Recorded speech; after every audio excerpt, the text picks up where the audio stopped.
ना आज पक्षांतर्गत सन्माननीय नेते नांदगावकर साहेब, नितीन सरदेसाई साहेब, 3 उपशहराध्यक्ष, शहराध्यक्ष, वॉर्डच्या ज्या आहेत रचना आहेत त्याच्याबद्दल सगळी महानगरपालिकेचे जे वॉर्ड आहेत, मुंबई महानगरपालिकेचे वॉर्ड, त्याच्या संदर्भातली चर्चा झाली आणि ती पक्षांतर्गत महत्त्वाची बैठक होती। एकंदर पाहिलं गेलं तर नेहमीपासून अनेक चर्चा होत होत्या की काँग्रेस महाविकास आघाडीतून बाहेर पडणार का, जेव्हा मनसे आणि ठाकरे बंधूंची एक युती चांगली होताना दिसते किंवा अजूनपर्यंत त्याची घोषणा झाली नाही। आज काँग्रेसने ऑफिशियली सांगितलं आहे की मनसेसोबत जाणार नाही, कसं काय बघताय? आणि मुळात आम्ही कधीही काँग्रेसला कुठल्याही युतीचा प्रस्ताव कधीही दिला नव्हता, ना काँग्रेसने आम्हाला कुठल्या युतीचा प्रस्ताव दिला नव्हता। त्यामुळे मला असं वाटतं या वायफळ चर्चा या फक्त काही लोकांमध्ये चाललेल्या त्या चर्चांना काही अर्थ नाही।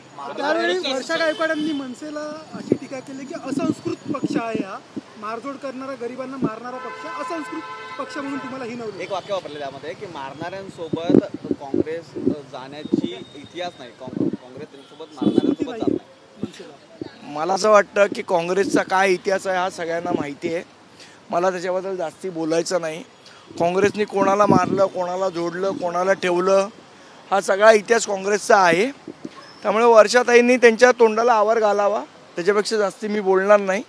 आणि त्या ज्या एकट्या लढत आहेत त्याच्यासाठी आमच्या शुभेच्छा आहेत। बिहारच्या रिझल्ट नंतर हा युटर्न वाटतं काँग्रेसचा मुंबईमध्ये? नाही, बिहारच्या रिझल्ट नंतर ज्या पद्धतीने काँग्रेस आपटलेली आहे, मला असं वाटतं त्यांनी त्यांचं आत्मचिंतन करावं। दुसऱ्यांना दोष देण्यापेक्षा स्वतः कुठे कमी पडतात याचा विचार त्यांनी केला पाहिजे। बिहार निवडणुकीमध्ये मतदार याद्यांचा विषय घेऊन विरोधी पक्षांनी रान पेटवलं होतं, फेक वोटर्स, मात्र त्याचा निवडणुकीमध्ये परिणाम नाही। मला असं वाटतं आता नुकत्याच बिहारच्या निवडणुका झालेल्या आहेत, थोडे दिवस जाऊ द्या, काय झालंय काय नाही याची सत्यता बाहेर येईल।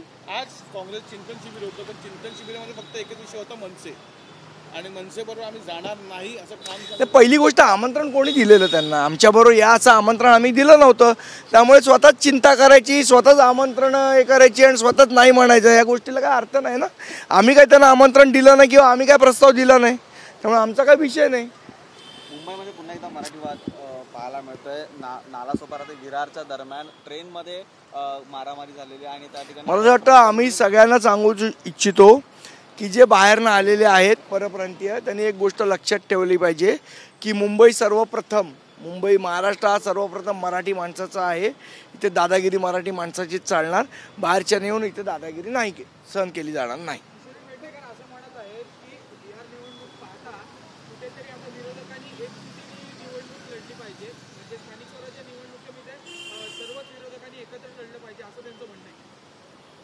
असू शकेल, त्यांचं वैयक्तिक म्हणणं काही असू शकतं, त्याच्यात काय प्रॉब्लेम नाही।